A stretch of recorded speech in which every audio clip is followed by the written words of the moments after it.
Hi, this is Big Geek and I'm Dan. Welcome back to the workshop. Just a quick video here because I've been working on watch controls for the robot cameraman.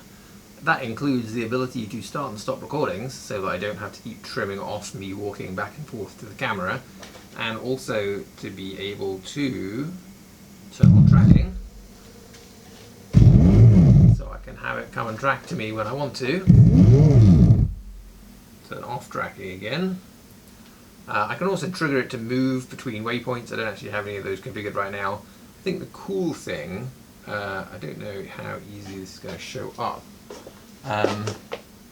is that basically at the moment it's divided into toggles, see recording and tracking, and actions, random move, but none of that is hard-coded into the watch app. The watch requests the robot cameraman send it a list of all of the toggles and actions that it is able to deliver, and it gives the watch all the information it needs to be able to trigger those things. So I just realized that obviously sometimes I do get a little out of step with the statuses, so the toggle was showing the tracking was already on and it wasn't, but I've switched it on, now it's caught up, and now if I turn it off it does update to say that it's off. Awesome. So yeah, that's pretty much it. I don't know how super duper useful it is. I mean, it's cool to be able to control it from my watch. I have a few other ideas for how to set this up.